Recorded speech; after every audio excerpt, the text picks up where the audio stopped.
नारद शाप दीन्हे एक बारा, कलप एक ते ही लगी अवतारा। गिरिजा चकित भाई सुनी बानी, नारद विष्णु भगत पुनि ज्ञानी। नारद विष्णु भगत पुनि ज्ञानी। एक बार क्या हुआ, भोले बाबा ने कहा कि एक बार नारद जी ने श्राप दे दिया था। अब बताइए, नारद जी भी तो भक्त वत्सल हैं, क्या नारद जी भगवान विष्णु को श्राप दे सकते हैं? हाँ या नहीं? हाँ या नहीं में उत्तर दीजिए। आवाज नहीं आ रही है, मेरी आवाज आ रही है सबको? सबको आ रही है?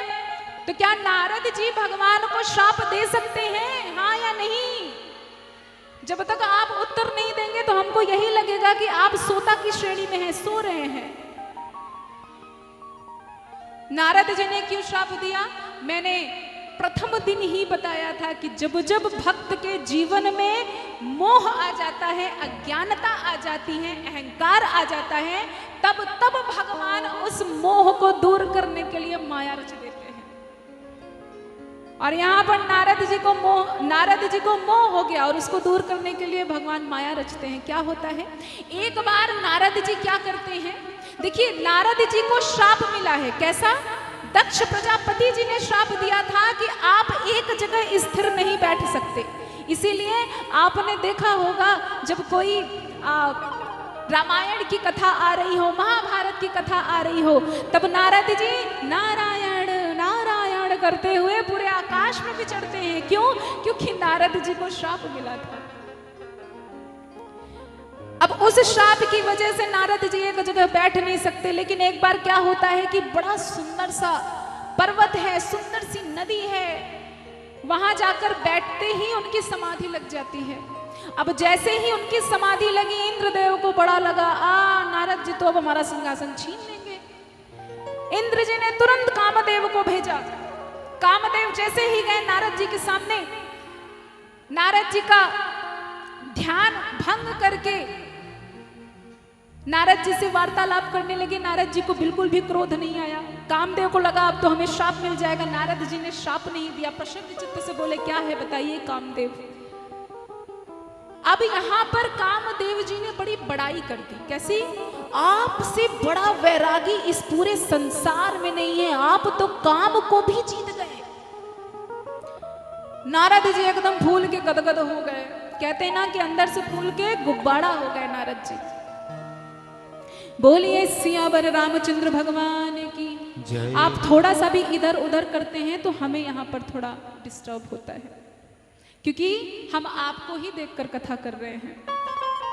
अब आपके सामने बैठकर कोई बोलेगा और आप इधर उधर देखेंगे तो आपका मन लगेगा क्या? नहीं लगेगा ना, तो हमारा कैसे लग सकता है? अगर आपको लग रहा है कि कथा विश्राम ले लेनी चाहिए तो हमें उसमें भी कोई आपत्ति नहीं है ना? तो ध्यान से कथा श्रवण करेंगे तो हमें भी आनंद आएगा, आपको भी आनंद आएगा। तो नारद जी के अंदर अहंकार आया। नारद जी क्या करते हैं कि घूमते फिरते जाते हैं कहाँ? भोले बाबा के पास। तब नारद गवने शिव पाही, जिता काम अहमिति मन माही। भोले बाबा के पास गए, अपनी बड़ी बड़ी बड़ाई करते हैं भोलेनाथ के सामने कि भोलेनाथ फिर हम तो काम को जीत गए, सोचिए हमसे बड़ा वैरागी कौन होगा। अब भोलेनाथ बस सुन रहे हैं। सुनने के बाद भोलेनाथ कहते हैं कि देखिए नारद जी, आप जिस प्रकार से हमें ये कथा बता रहे हैं ना, भगवान विष्णु को मत बताइएगा।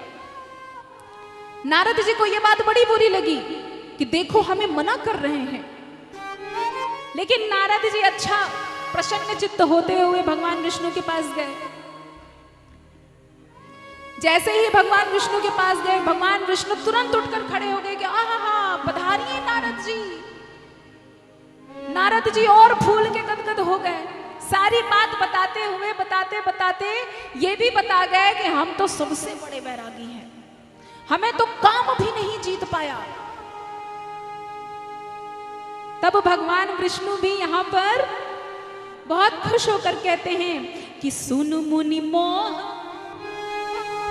होई मन ताके, ज्ञान विराग हृदय नहीं जाके, ब्रह्मचर्य व्रत रत मति धीरा, तुम हाहि की कराई मनो को पीरा, तुम हाहि की कराई मनो को पीरा। भगवान विष्णु कहते हैं कि हे मुनि सुनिए, मोह तो उसके हृदय में होता है जिसे ज्ञान नहीं होता है।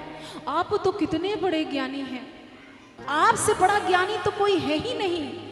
अब जैसे ही भगवान विष्णु ये बात बोलते हैं, नारद जी और प्रसन्न हो गए। और भगवान विष्णु बार बार मन में सोच रहे हैं कि अब नारद जी को ऐसा मोह हो गया है कि जिसको भंग करना बड़ा आवश्यक है।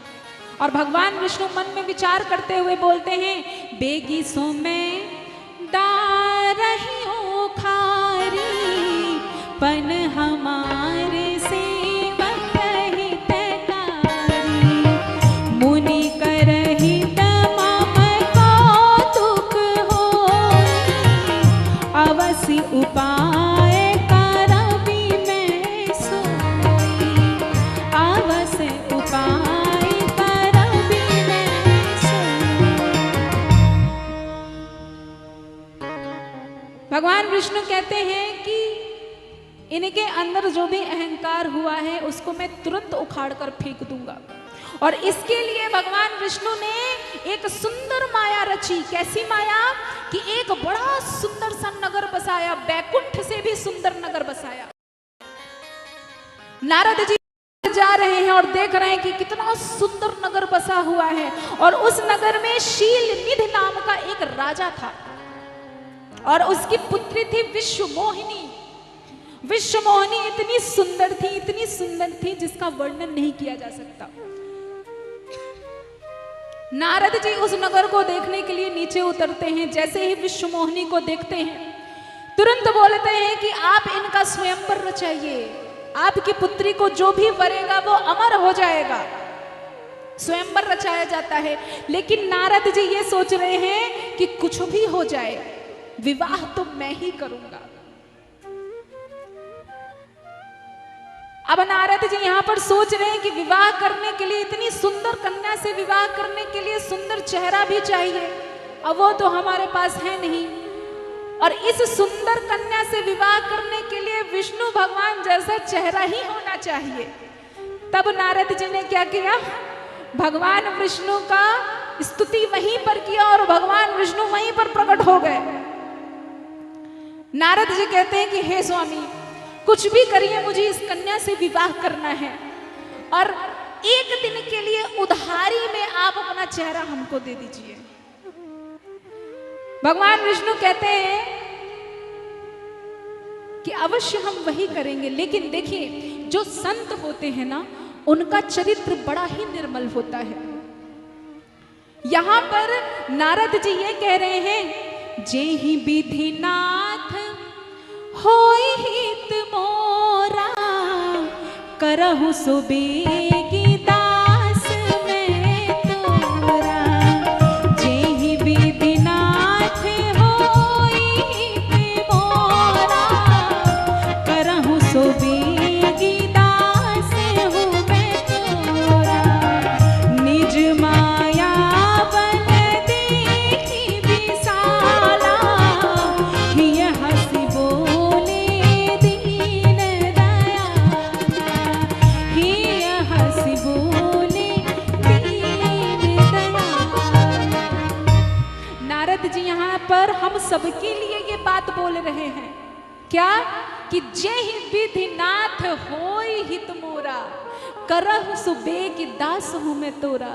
जब भी भगवान के पास जाइए, भगवान से बस इतना कहिए कि नाथ, जिस प्रकार से मेरा हित हो आप वही करिए स्वामी, क्योंकि मैं तो सिर्फ आपका दास हूं। देखिए, संसार के जो मालिक हैं वो मेरे राम ही हैं, हम सब उनके दास हैं। भगवान को हर वक्त ये याद दिलाते रहिए स्वामी कि मैं आपका हूं और आप मेरे हैं। जिस प्रकार से हम बाहरी जीव को याद दिलाते रहते हैं कि नहीं नहीं हम तो बस आपके ही वफादार हैं, तो भगवान को भी याद दिलाने की आवश्यकता है कि नाथ हम आपके हैं बस, और आप सिर्फ मेरे हैं। देखिए ध्यान से सुनिएगा, दर्शन करिएगा, आप मेरे हैं और आप सिर्फ मेरे हैं। बताइए किस पे ज्यादा बल पड़ रहा है, सिर्फ में ज्यादा बल पड़ रहा है या फिर मेरे हैं में? सिर्फ लगाने पर भगवान सिर्फ आपके हो जाते हैं। तो प्रभु को ये बात बताते रहिए कि जे हित नाथ होय हित मोरा, करहु सुबेगता सुनु में तोरा।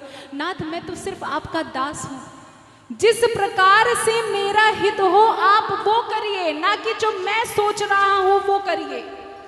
हम जो सोचेंगे बिल्कुल आवश्यक नहीं है कि वो सही ही हो, और 99% ऐसा ही होता है कि जो हम खुद के लिए सोचते हैं वो सही नहीं होता। 1% की संभावना है जो हम खुद के लिए सोचते हैं वो हो जाता है। तो भगवान यही कह रहे हैं कि मेरे अनुसार चलो, भगवान पे सब छोड़ दीजिए कि नाथ आप जो सोच रहे हैं वो करिए, हम देख लेंगे। तो भगवान जब अपना करते हैं ना, तो हमें ऐसे ही बिठा देते हैं कथा करने के लिए। अब भगवान से जब ये विनती करते हैं नारद जी, तब भगवान कहते हैं कि हे नारद देखो, कुपथ मांग रुज व्याकुल रोगी, वैद नदी सोना हो मनि जोगी, एही विधि हिति तुम्हार में ठाया, कहीं अस अंतर हित प्रभु भया। भगवान कहते हैं कि नारद, जिस प्रकार से एक रोगी बीमार हो, पेट दर्द हो रहा हो, और उस रोगी को डॉक्टर पेट दर्द की ही दवाई देता है, ना कि सर दर्द की, उसी प्रकार से मैंने भी ये ठान लिया है कि आज तुम्हारा हम कुछ अच्छा भला करेंगे ही। लेकिन नारद जी ऐसे मोह से ग्रसित हो गए कि उन्हें ये बात समझ में ही नहीं आ रही है। नारद जी तो बस ये कह रहे हैं कि विवाह कराइए स्वामी, कैसे भी कराइए। भगवान कहते हैं कि तथास्तु ऐसा ही हो, और ऐसा बोलकर अंतर्धान हो जाते हैं। अब स्वयंवर की बारी आई तो वहां पर भोलेनाथ के 2 गण भी आकर बैठते हैं। स्वयंवर की बारी आई तो जैसे ही कन्या वरमाला लेकर बाहर निकलती है, वैसे ही नारद जी छटपटाने लगते हैं कि अब वरमाला मेरे ही ऊपर पड़ेगा, क्योंकि मेरा चेहरा तो विष्णु भगवान जैसा है, मुझसे ज्यादा सुंदर तो इस पूरे ब्रह्मांड में कोई नहीं है। नारद जी बिल्कुल उछल उछल कर इधर उधर से देख रहे हैं, लेकिन जब कन्या नारद जी के पास पहुंचती है तो कन्या नारद जी का चेहरा देखकर बिल्कुल क्रोध में आ जाती है और वहां से चली जाती है। क्यों? क्योंकि भगवान ने नारद जी को वानर का चेहरा दे दिया था, और ये चेहरा सिर्फ कन्या को दिखाई दे रहा था। कन्या क्रोध में जाती है और उधर भगवान विष्णु मनुष्य का रूप धर कर आते हैं और कन्या वरमाला भगवान विष्णु के ऊपर डाल देते हैं। और इधर जो भगवान शंकर के 2 गण थे वो बोलते हैं वाह वाह वाह, नारद जी कितने सुंदर लग रहे हैं आप, अवश्य ही कन्या आपको वरेगी, आपके सिवा किसी को नहीं वरेगी।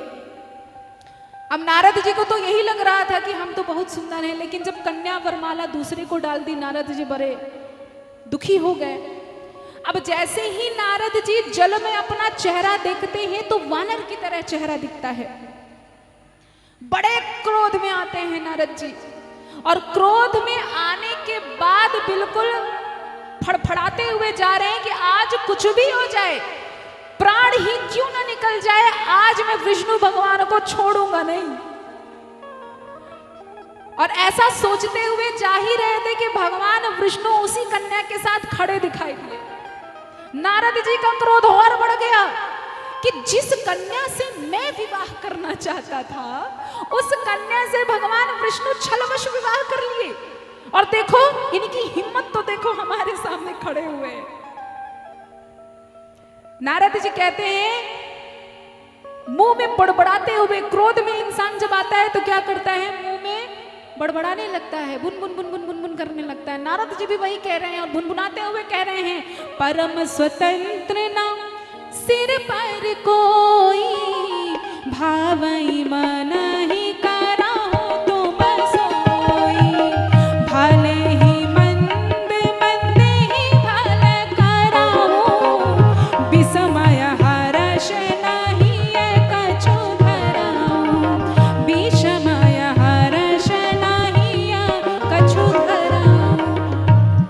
नारद जी भुनभुनाते हुए जा रहे, बड़बड़ाते हुए कि ऊपर तो कोई है नहीं, माता पिता होते तो कुछ समझाते कि ऐसा मत करो वैसा मत करो, तो जो भी मन में आता है वही करते जाते हैं। समुद्र मंथन के समय भी यही किए थे कि विष भोले बाबा को पिला दिए और अमृत देवताओं को पिला दिए। हमेशा ऐसा ही करते हैं विष्णु भगवान, लेकिन इस बार अच्छे घर में कदम रखे हैं, आज तो हम छोड़ेंगे नहीं भगवान विष्णु को। ऐसा करते हुए जा रहे हैं और जैसे ही भगवान विष्णु उनको दिखते हैं, तुरंत नारद जी उनको शाप देते हैं। कैसा शाप? 3 शाप देते हैं नारद जी। एक कारण ये भी है भगवान राम के अवतार लेने का। 3 शाप क्या है देखिए, नारद जी कहते हैं, भले भवन अब बयान दीन्हा, पावहुगे फल आपन कीन्हा, बंचे हूँ मोहि जवनि धरि देहा, सोई तनु धरहु शाप ममाएहा।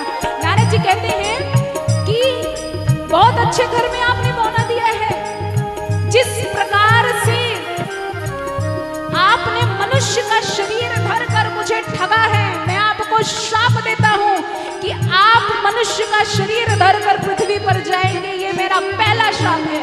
अब दूसरा शाप क्या है?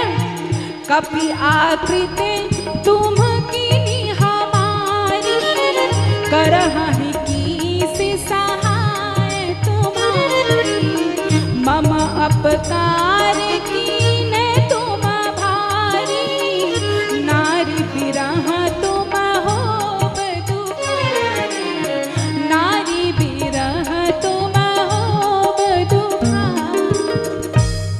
नारद जी कहते हैं कि अब और सुनो, तुमने हमारा रूप बंदर जैसा किया था ना, तो हम तुम्हें श्राप देते हैं कि यही बंदर एक समय ऐसा आएगा कि तुम्हारी सहायता करेंगे। ये उनका दूसरा श्राप था। और अब इसी प्रसंग में ये समझने की बात है कि जो संत महात्मा साधु होते हैं ना, वो क्रोध में भी अच्छा ही बोलने का प्रयास करते हैं। यहाँ पर नारद जी चाहते तो ये बोल सकते थे कि यही बंदर तुम्हारे साथ कुछ न कुछ गलत करेंगे। ये नारद जी नहीं कह रहे हैं। नारद जी ये कह रहे हैं कि यही वानर तुम्हारी सहायता करेंगे। नारद जी कह सकते थे ना, यही वानर तुम्हारे शत्रु बनेंगे। नारद जी ने ये नहीं कहा। नारद जी ने ये कहा कि यही वानर तुम्हारे मित्र बनेंगे। यही एक सच्चे संत, सच्चे साधु की पहचान है। और तीसरा शाप क्या है कि जिस प्रकार से मैं एक स्त्री के विरह में छटपटा रहा हूं, उसी प्रकार से मैं तुम्हें शाप देता हूं कि तुम भी जब मनुष्य का तन धर कर पृथ्वी पर जाओगे तो तुम भी उसी प्रकार से स्त्री के विरह में छटपटाओगे। ये मेरा तीसरा शाप है। नारद जी ने 3 शाप दिए और जैसे ही नारद जी 3 शाप देते हैं, भगवान अपनी माया को तुरंत खींच लेते हैं। क्यों? क्योंकि भगवान खुद चाहते थे कि नारद जी उनको शाप दें। जैसे ही भगवान अपनी माया को खींच लेते हैं, वैसे ही नारद जी को समझ में आता है कि अरे बाप रे, ये मैंने क्या किया? अपने ही आराध्य को मैंने शाप दे दिया। नारद जी बड़ा हाथ पैर जोड़ते हैं कि स्वामी, बहुत बड़ा अपराध हो गया है नाथ। अब आप कुछ ऐसा करिए स्वामी कि हम ये जो हमने पाप किया है, इस पाप को काट सके। हे स्वामी, ऐसा कुछ करिए। तो भगवान कहते हैं कि हे नारद, तुम तो मेरे प्राणों से भी अत्यधिक प्रिय हो। जो तुमने किया है ना, वो मेरे कहने पर तुमने किया है, लेकिन फिर भी मैं तुम्हें बताता हूं कि तुम भगवान शंकर के शतनाम का पाठ करो, तुम्हारे सारे पाप कट जाएंगे। क्यों? क्योंकि राम भगवान ये बात यहाँ पर कह रहे हैं। क्या कह रहे हैं? जपहु जाई शंकर सतनामा, होई ही हृदय तुरत विश्रामा।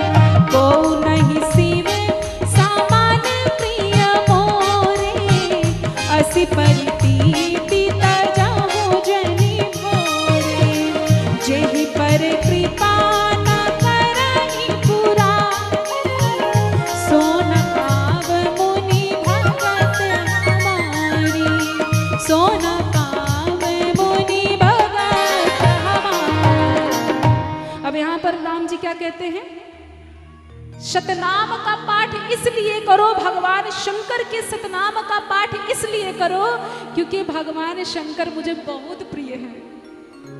भगवान शंकर को जो नहीं भजता नारद, वो मुझे कभी प्राप्त नहीं कर सकता है। त्रिपुरारी मुझे प्राणों से भी अत्यधिक प्रिय है। ऐसा क्यों बोला जाता है? शिव पुराण की कथा बाबा आपको बताते हैं। शिव पुराण में ये सुंदर सा प्रसंग आता है कि भगवान शंकर के अंग से भगवान विष्णु निकले हुए हैं, इसीलिए इन दोनों में कोई भेद नहीं है। भगवान शंकर भी अजन्मा अगोचर हैं, चराचर जगत के स्वामी हैं, और भगवान विष्णु भी अजन्मा अगोचर हैं, चराचर जगत के स्वामी हैं। इसीलिए ये दोनों एक दूसरे के आराध्य हैं। नारद जी तुरंत जाते हैं, शतनाम का पाठ करते हैं। अब एक तो ये कारण हुआ